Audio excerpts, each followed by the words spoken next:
Welcome back, guys. All right, something very cool for you here. First, coffee. I've been sitting here drinking it, and that cup's getting kind of shallow. It's a big cup. So, got something here to show you guys. I got a little hookup from Palmetto State Armory. And this is very cool. We'll just jump right into it. Let's skip all the subtlety. This is a Palmetto State Armory GF3 PSA 47. Now, this particular version is their MOE AK. It's got the fixed Magpul MOE stock, MOE grip, MOE handguards, and it does not have a standard sling loop on the front handguard retainer cap. Instead, they give you a QD mount already on the handguard. So it technically is the PS AK-47 GF3 MOE rifle with QD. Another cool thing, this is a blem, one of the blemish models. When I was talking with them about this, I said they're selling their AKs just as fast as they can make them. And I said, you know what? I want to see a blem model, because I got a feeling there ain't nothing wrong with a blem model. I've seen other people get blem models and have been like, where's the blem? On this one, I have looked at from head to toe. The only blemish I can find is on the takedown button at the back of the dust cover. It's a little off on the machining on one side, like by a millimeter, if that, and the finish was missing a little bit from it. Oh my. That's what they consider a blem? Folks, y'all need to snatch these up, because you're saving, in some cases, darn near $100 over a standard one. And that little bit of finish missing, the first trip I take this to the range, I will get more scratches on it than that. And y'all know me, before I'm done with it, it's going to be Krylon anyway. So the finish is irrelevant to me. But everything else on it is spot on. Now, let's go over it real quick. It's a standard AK-47, slant brake, regular front sight post. You've got your bayonet lug. Does not come with a cleaning rod, but it will accept one should you choose to put it on there. Magpul MOE handguard, Magpul grip, the fixed MOE stock. You've got just a standard AKM dust cover. You do have your side rail for optics mounts. Other than that, it's just a simple, no frills AK, which I like.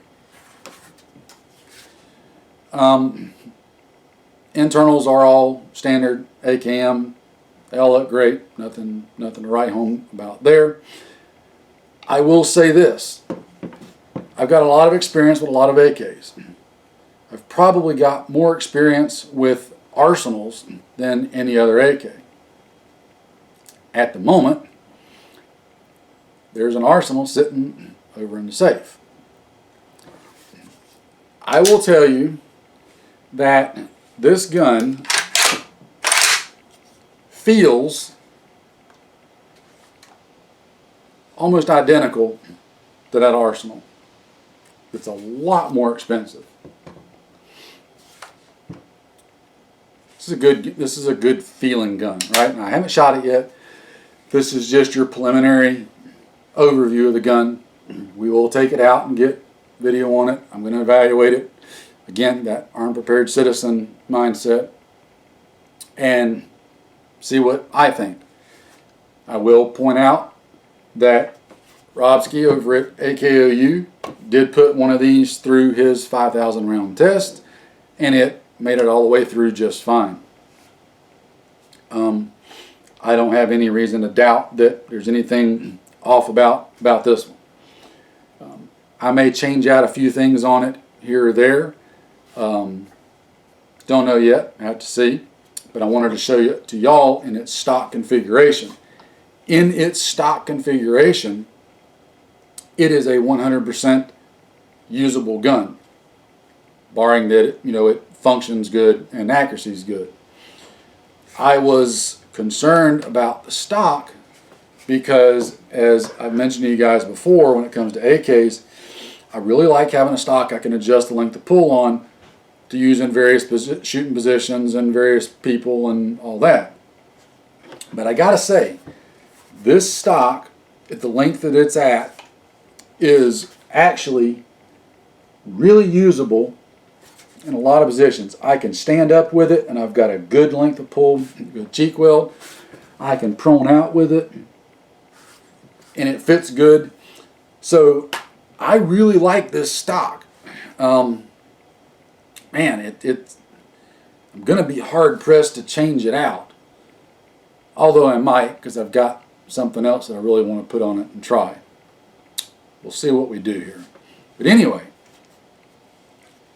that's just your brief, quick overview of this Palmetto State Armory GF3 AK blemished model. Because these blemished, whew, Lord forbid you get a gun and it's got a little discolored spot on the receiver. Sorry, I'm just not one of those guys. As I just said a while ago, whatever kind of blemish and receiver discoloration or whatever a gun may have, my first trip to the range, I'm going to get more scratches on it than what it could have coming from the factory. That is irrelevant to me, because I use my guns. They are fighting tools. So, I'm trying to think what else to say about the gun. Oh, this is just a cool touch, okay?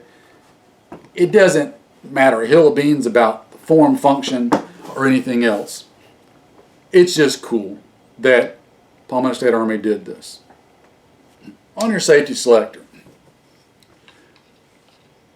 they actually put a marking and a detent notch for both auto and semi-auto, just like a real full auto AK. Now, this is not full auto, it's not capable of firing full auto, but it's just a cool touch that they put that on there. For those of you that don't know, on a full auto AK, right there is your full auto spot, and then all the way down is your semi-auto spot.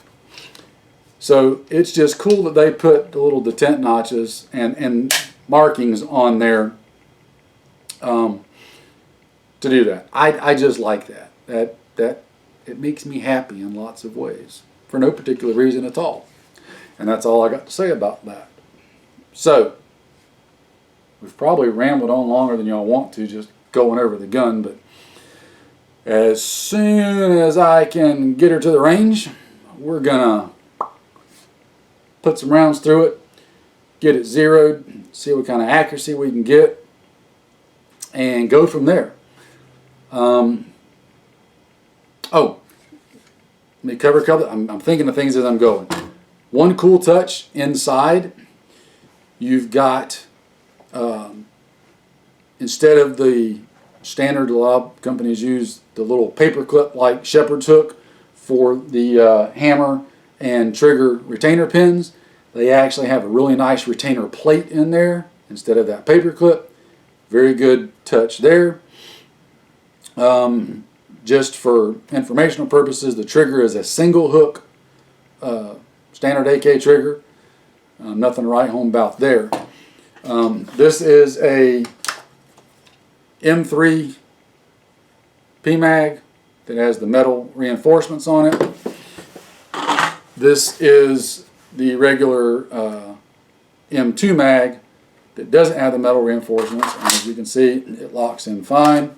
The metal one locks in fine, and the metal one, when I first started putting them in there, when I say metal one, I mean the metal tabs, metal reinforcement, it was a little snug at first, but since I've been doing some mag changes with it, it locks in pretty good. It's still a little tight going in, but not much.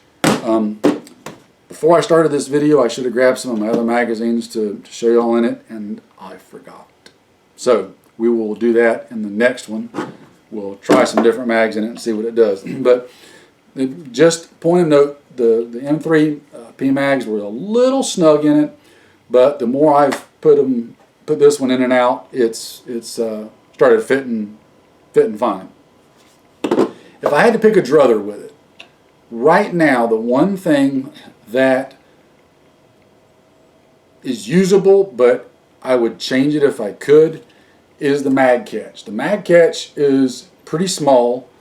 I really like the larger mag catch that you've seen on my my Century Visca.